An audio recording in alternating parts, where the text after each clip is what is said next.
Hello foodies, welcome back to my channel. నేను మీ లీలా foodies hunt. ఈరోజు అయితే మనము పన్నీర్ కర్రీని చేసేసుకుందామండి ఈజీ పద్ధతిలో. దీనికోసం అయితే కావాల్సిన పదార్థాలు చూసేద్దాం. ఒక పెద్ద కప్పులో పన్నీర్ ముక్కలు, టమాటోస్, పెద్ద సైజు టమాటో, పెద్ద సైజు ఆనియన్, అలాగే చిన్నగా కట్ చేసుకున్న ఆనియన్స్, పెరుగు. ఒక కడాయిలో ఫస్ట్ అయితే ఇక్కడ మీరు నెయ్యి తీసుకునే ప్లేస్లో ఆయిల్ కూడా తీసుకోవచ్చు అండి. నేనైతే ఇక్కడ నెయ్యి తీసుకున్నాను.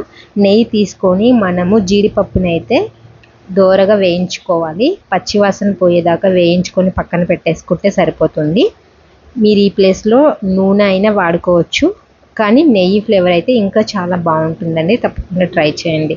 వీటిని అయితే పక్కన పెట్టేసుకొని ఇదే నెయ్యిలో మనము కట్ చేసి పెట్టుకున్నటువంటి పన్నీర్ ముక్కల్ని వేసేసుకొని కొద్దిగా పసుపు, కొద్దిగా సాల్ట్ అయితే యాడ్ చేసేసుకొని ఒక 20% అయితే కుక్ చేసేసుకోవాలండి.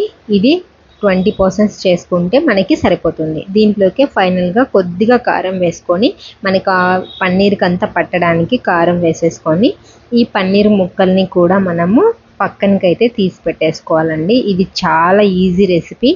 ఈ టైప్లో మీరు చేశారంటే పన్నీర్ ముక్కలు గిజ్జిడి కాకుండా ఈజీగా మనకి గ్రేవీతో సహా మనకి వచ్చేస్తాయి.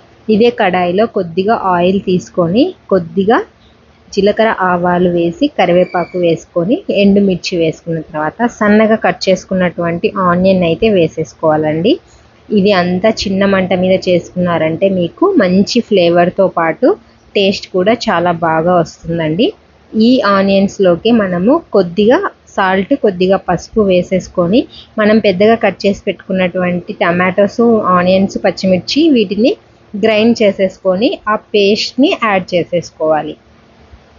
ఇది కొద్దిసేపటికి మనకు ఆయిల్ అయితే పైకి తేలుతుందండి, అంతవరకు మగ్గించుకోవాలి. దీంట్లోకి ఒక కొంచెం గరం మసాలా, కొద్దిగా ధనియాల పొడి, 1 టేబుల్ స్పూన్ కారం అయితే యాడ్ చేసేసుకొని మగ్గించుకోవాలి.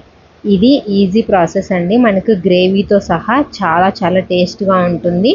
ఈ పన్నీర్ అనేది మనకు చాలా మంచిది హెల్త్కి. తప్పకుండా ట్రై చేయండి.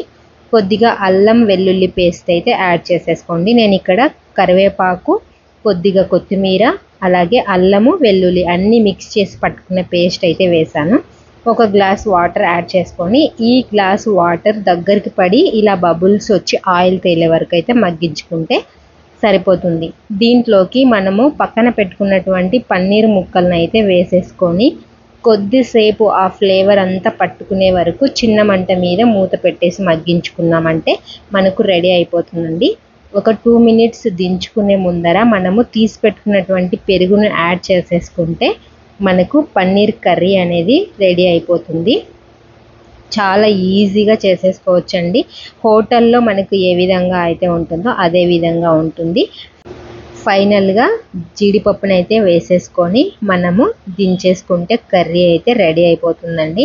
చాలా ఈజీగా టేస్టీగా మనము కర్రీని సర్వ్ చేసుకొని ఇది రోటీలోకైనా, చపాతీలోకైనా, పులావ్లోకైనా సరే, పులగంలోకైనా సరే కూడా చాలా చాలా టేస్టీగా ఉంటుంది. తప్పకుండా ట్రై చేయండి. వీడియో నచ్చితే లైక్ చేయండి, షేర్ చేయండి. Thank you so much for watching. Thank you.